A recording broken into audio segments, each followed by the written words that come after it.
1980 સુધી જે જગ્યાએ પ્રતિબંધ હતો જવાનો, જ્યાં હિન્દુઓ નહોતા જઈ શકતા, જ્યાં કરોડો શ્રદ્ધાળુઓ જવા માંગતા હતા અને નહોતા જઈ શકતા, એ તાળા રાજીવ ગાંધીએ ખોલાયા હોવા છતાં કોંગ્રેસ એવું શું ચૂકી ગઈ કે જેથી આજે લોકોના મગજમાં કોંગ્રેસ એટલે હિન્દુ વિરોધી એવી છાપ આવી ગઈ? That was a big mistake again by Congress.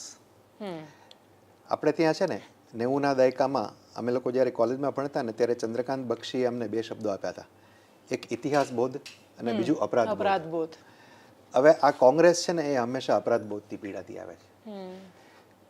84ની અંદર જ્યારે રાજીવ ગાંધીએ તાળા ખોલવાની વાત કરી ત્યારે પણ કોંગ્રેસની અંદર ખૂબ ધમાસાણ થયેલું કે આ પહેલા તો આ કરવા દેવું જોઈએ કે નહીં, રાઈટ, એના માટે પણ પછી થયું.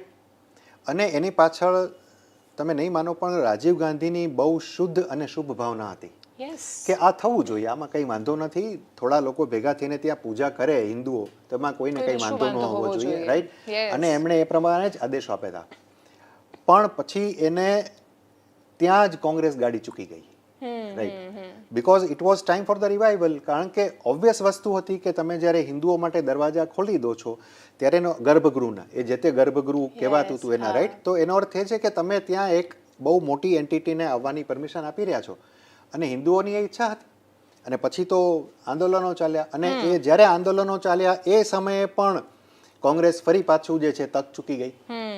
કોંગ્રેસ પાસે એ સમય હતો કોંગ્રેસ માટે કહેવાનો, પણ એની અંદર જે એક તથાકથિત સેક્યુલરિઝમનો જે એક ભાવ છે ને, અને ડર પોલિટિકલ, હા, અને એને કારણે એ ફરી પાછી ગાડી ચૂકી ગઈ. એની પાસે સમય હતો, એ મુસ્લિમોને પણ સમજાવી શકતી હતી કે તમે આ હિન્દુઓને આપી દો, રાઈટ, અમે તમને એક સરસ બીજી જગ્યા આપી દઈશું. અંતે શું થયું? અંતે કોર્ટે એક થયું ને, પણ એ કોંગ્રેસ ન કરી, કારણ કે એને ડર હતો કે જો આપણે આ કરી દઈશું તો હિન્દુઓના વોટની તો ખબર નથી, પણ મુસલમાનોના આપણને જે તે સમયે વોટ મળે છે એ પણ જતા રહેશે અને બધું ગડબડ થઈ જશે. તો આ જે એક અપરાધબોધ કોંગ્રેસ માટે ખબર નહીં કેમ છે, તો કોંગ્રેસના નેતાઓ જાણે, એ હંમેશા ચાલતો આવે છે. અને ઇવન હજી પણ તમે જોયું હશે, હમણાં જ્યારે આમંત્રણ આપવાની વાત ચાલી ત્યારે બધાને આમંત્રણ રામ જન્મભૂમિ ટ્રસ્ટે મોકલ્યા, તો કોંગ્રેસના નેતાઓના શું નિવેદન આવે છે કે વિચારીશું, જોઈશું, જવું જોઈએ કે નહીં. એક ખાલી શશી થરૂરે એવું કહ્યું કે જવું જોઈએ, બાકી બધા હજુ ચર્ચા કરે છે અમે વિચારીશું, સોનિયાજીએ જવું જોઈએ કે નહીં, આમણે જવું જોઈએ કે નહીં. અરે it's time for all the Hindus, all the Indians. ભગવાન રામનું મંદિર બની ગયું છે, ભગવાન રામનું મંદિર બની રહ્યું છે. તમારું પર્સનલ ફેથ જે હોય તે, રાઈટ, તમે જાઓ.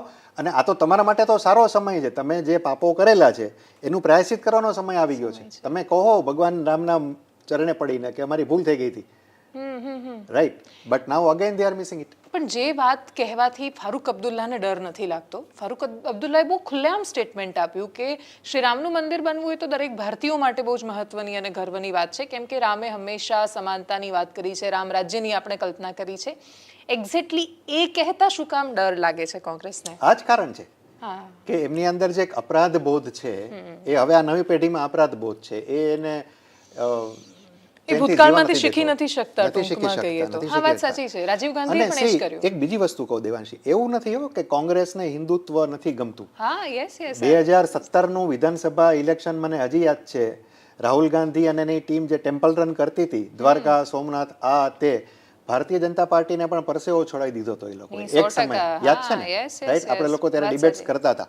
એટલે એવું નથી કે એમને હિન્દુત્વમાં રસ નથી, પણ અહીંયા મૂળ મુદ્દો માત્ર હિન્દુત્વની રાજનીતિનો નથી. અહીંયા તમે ભગવાન શ્રી રામની વાત કરી રહ્યા છો, એમના મંદિરની વાત કરો છો, રાઈટ. થોડી વાર માટે રાજનીતિ ભૂલી જાઓ, તમને આમંત્રણ મળ્યું છે, તમારે અરખભેર જવું જ જોઈએ.